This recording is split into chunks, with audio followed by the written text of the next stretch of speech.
Hello and welcome to Best of the Day from the 2012 annual meeting of the American Society of Hematology, meeting this year in Atlanta, Georgia, where everyone has been scurrying around through the very large Georgia World Congress Center.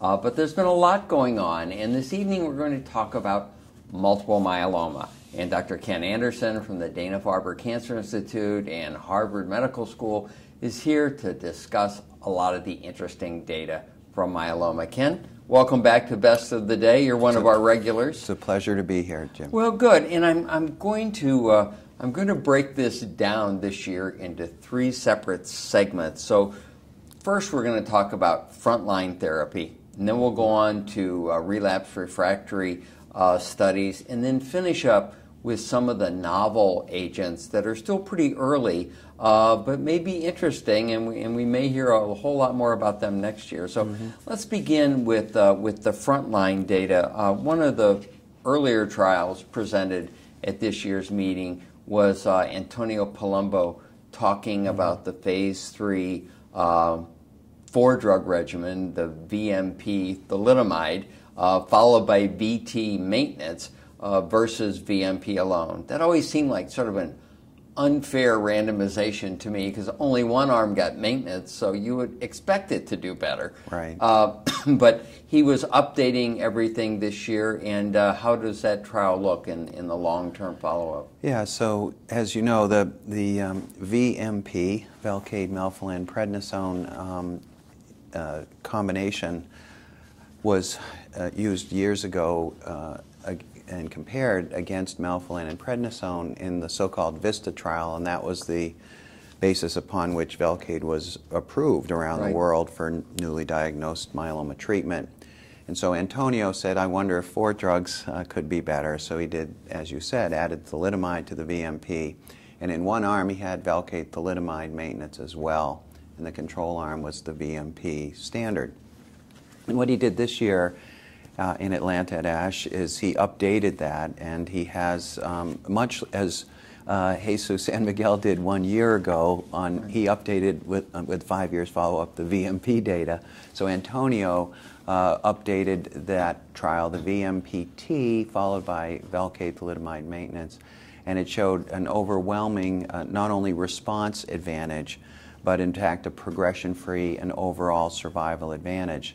So I think the main issue, it's not a fair comparison, as you said. It's 4 drugs versus 3 and maintenance only in one arm. But what it did point out, Jim, is that Velcade maintenance, in this case, together with thalidomide, was further validated by this study because, in fact, not only response rate to the induction was higher, but now with the maintenance, both progression-free and overall survival are really markedly prolonged. And how was the peripheral neuropathy when you combine 2 potentially neurotoxic agents like bortezomib and thalidomide? Yeah, I think that's a very good question.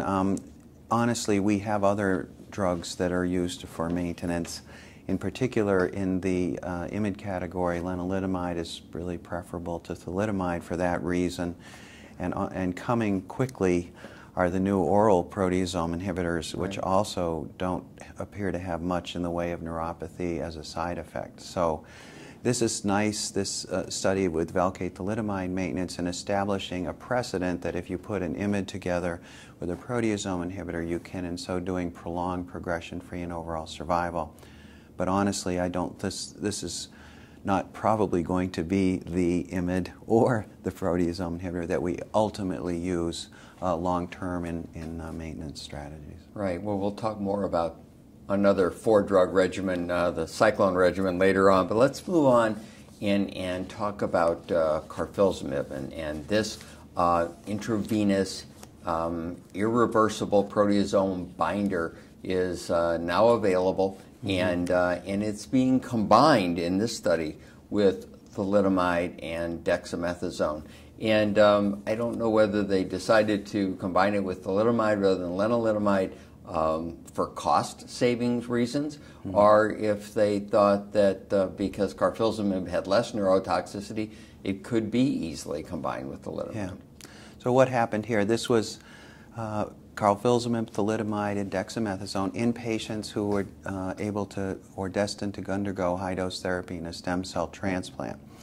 And the precedent for this is the work of Michele Cavo from Bologna in Italy, where he did bortezomib, thalidomide, dexamethasone before transplantation, VTD. and as a consolidation after autologous transplantation, and showed a pretty high fraction of molecular complete responses in so doing. So what Peter Sonneveld did in this abstract that you're mentioning is he took the new proteasome inhibitor, carfilzomib, thalidomide, dexamethasone, and did the same thing, used it before and as consolidation after stem cell transplant. And it is quite remarkable. It's very early data, but what he showed, as had been shown previously with VTD, is that the overall response rate and the molecular complete response rate actually goes up as you use induction, after transplant, after consolidation for transplant.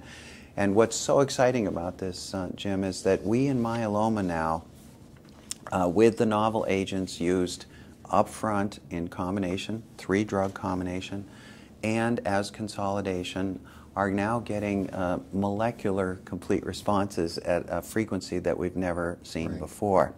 Now, he used thalidomide. Thalidomide is much more commonly used in Europe than in the United States. Conversely, we're able to use more often lenalidomide. So when our 3-drug combinations, often lenalidomide is there, but thalidomide in Europe. And I do think part of the reason behind that is a cost issue. Right, and that's an issue we all have to be concerned about. Yes. So another study looked at the lenalidomide, bortezomib, dexamethasone, the RVD regimen that Paul Richardson has pioneered and shown tremendous results with. And this was Jonathan Kaufman presented this data from Emory in an attempt to add a 4th drug. And you and I have talked in the past about blocking not only the proteasome but the agrosome as well, which HDAC inhibitors seem to do. So they're adding vorinostat at fairly low doses and trying to dose upward. So how did they do with that combination? Is it tolerable, and does it seem to add benefit? Well, it is a remarkable time for myeloma. If you take an immunomodulatory drug, whether it be thalidomide or lenalidomide, or we'll talk later about pomalidomide, but if you combine it with a proteasome inhibitor, and we have bortezomib and carfilzomib and other new proteasome inhibitors, but those two classes of drugs, an IMiD and a proteasome inhibitor, you get unprecedented extent of response and frequency of response when you use it up front. However, there's real good science behind the idea that you mentioned to add a histone deacetylase inhibitor to the proteasome inhibitors on the one hand, to, as you say, to block the agrosomal degradation of protein, while with the proteasome inhibitors blocking the proteasomal degradation.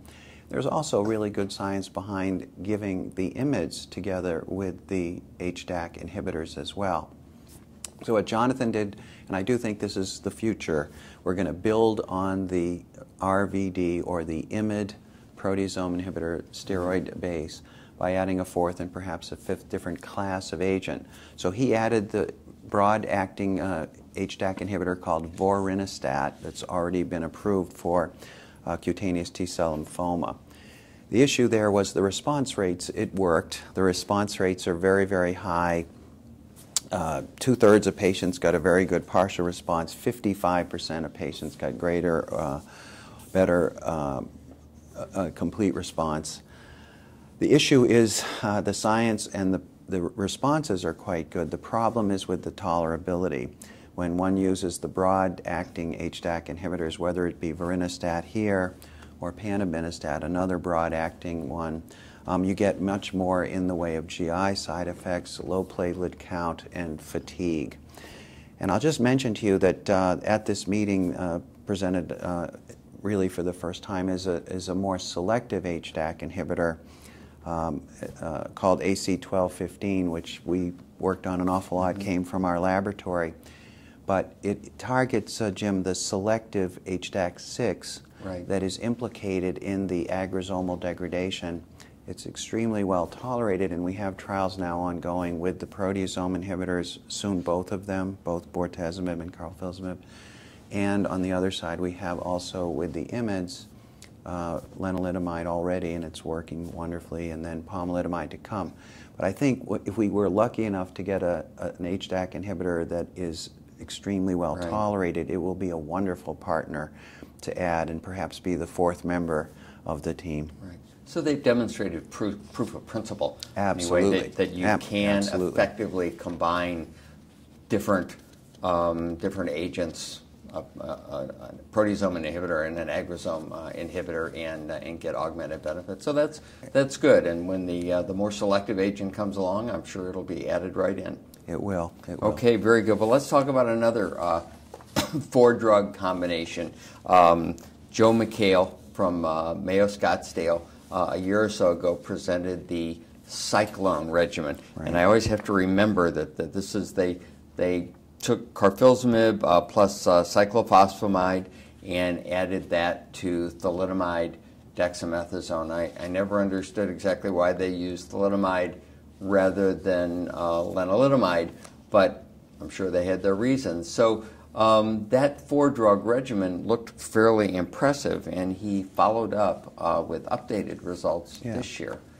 Yeah, so what they're trying to do, that is Dr. McHale and his colleagues at the Mayo, is to follow up on a lead that they had also developed previously, which is the Cy-Bor-D lead. They, in other words, Jim, have coupled cyclophosphamide with the proteasome inhibitor and dexamethasone. And so now they're using here the new proteasome inhibitor, carfilzomib, thalidomide, with dexamethasone, the new, and Cytoxan, so a 3-drug regimen. But then they wanted to capitalize on the knowledge that the IMiDs are also as a track record when added to the proteasome inhibitor and steroids, very active. So they wanted to add an IMiD. Honestly, it's not totally clear. I've asked them why they chose thalidomide instead of lenalidomide. The idea was just to get an IMiD in the group. I think one of the potential benefits there is that lenalidomide does lower counts, as does cyclophosphamide, so that perhaps I think it quite likely that from that point of view, thalidomide is probably a better IMiD partner for cyclophosphamide. Be that as it may, it's a very active regimen, 96% response very quickly when used to treat newly diagnosed patients with multiple myeloma. The tolerability was quite good, expected low counts, etc. But it validates for me one more time, Jim, that we're in the era of 3, and now what this study further demonstrates is we're adding a 4th class of drugs to the IMiDs and the proteasome inhibitors and steroids.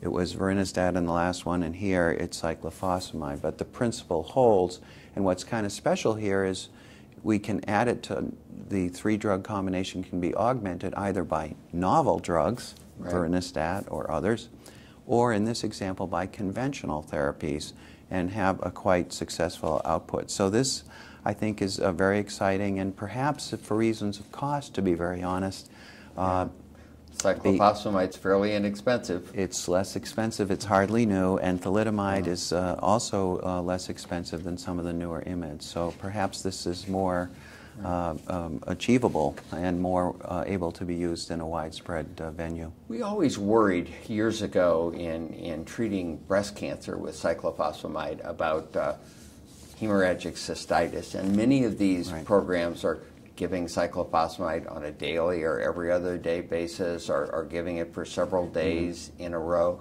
Have they reported any problems with cystitis? No, I think the main issues that I've heard of are the expected ones: low blood counts, and with thalidomide, the expected neuropathy, although it's not prohibitive. The issue is that there is some overlapping toxicity with the alkylating agents lowering counts, and the proteasome inhibitor carfilzomib also does lower platelets. The one issue to remember here is that alkylating agents in the context of IMiDs have been implicated to have a secondary incidence of cancers. Right. So when you do this with any of the IMiDs, thalidomide in this case, and add an alkylator Cytoxan, we do worry. The IMiDs themselves don't appear to be predisposing to a secondary cancer, but when you add an alkylator, whether it be low or high dose, that's when you might get issues. So we're going to need to watch this carefully. So maybe that's best for patients who are at higher risk and right. Yes. And where your back is against the wall. Well, then let's talk a little bit about the CRD regimen, where they took RVD and switched bortezomib for carfilzomib, which seems like a natural thing to do, less neurotoxicity, a drug that's effective even in many bortezomib refractory patients. So how is this regimen stacking up historically compared with RVD? It's stacking up very well. It's proving again the IMiD, the proteasome inhibitor and DEX combination as being a great team. Whether you want to call it the St. Louis Rams or the New England Patriots, it's a good team, Jim. Good teams. We can decide which one's a good team Yeah, later. well, I think right now the Patriots have the edge. No, we'll see.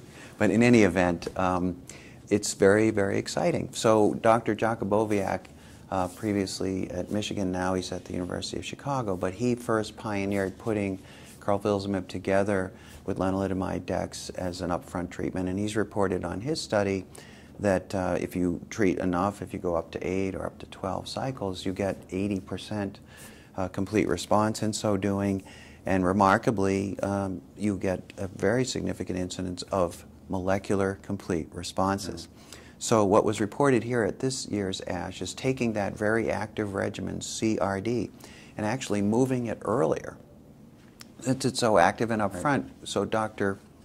Ola Langren and his colleagues at the National Cancer Institute are using it in smoldering myeloma, patients who we would not normally treat.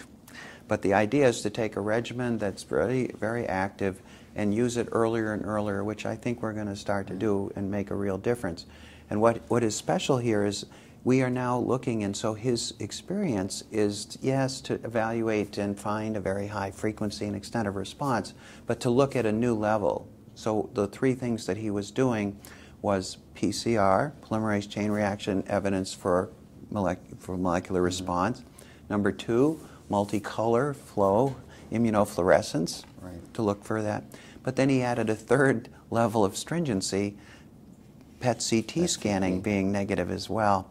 And so what's exciting, we really don't know yet the absolute clinical significance of a molecular complete response defined by this. But what appears to be true in the early data is when people get molecular complete responses, they don't relapse. So the issue here is with this very active regimen, CRD, carfilzomib, Revlimid, dexamethasone, we are able to at least ask this question now because we're able to get molecular complete responses in such a high frequency. So it is a very exciting development. And the Arkansas group has been stressing the use of PET scans as a part of evaluation for quite some time now. Yes, absolutely. Very good. Yep. All right, so a really an interesting time in frontline therapy with 3 and 4 drug combinations and novel agents being substituted into what have become standard regimens with increasing incidence or responses with complete responses and the very good partial responses, so that more and more patients can go on to transplant and have a successful transplant, and the older patients can still get prolonged remissions with these combinations followed by maintenance. Yeah, it's really an unprecedented time. Whether you're a transplant candidate or not, pretty much we're seeing universal responses now. And as we've shared with these different abstracts, whether it be bortezomib-based or whether it now is new proteasome inhibitor, carfilzomib-based, whether it's thalidomide or whether we are talking lenalidomide, we are able to achieve in transplant candidates or the older folks pretty much universal responses. And in the transplant candidates, it's to the extent, Jim, that we're actually, as you know, evaluating now since we have this nice track record, do we really need the transplant to be included in the paradigm anymore? So I'm not saying we don't, but what I am saying is the paradigm of treatment is changing for all patients with myeloma. Very good. Well, for fewer and fewer patients, double transplants. Yeah, I do just think not that's needed. I Very think good. that's fair. All right, Ken, that's great. We will end this segment and move on in a few minutes and talk about relapsed and refractory disease. So thank you all for watching this segment on frontline therapy in multiple myeloma. Stick with us, and we'll be back in a few minutes and talk about relapsed refractory disease. Thanks so much.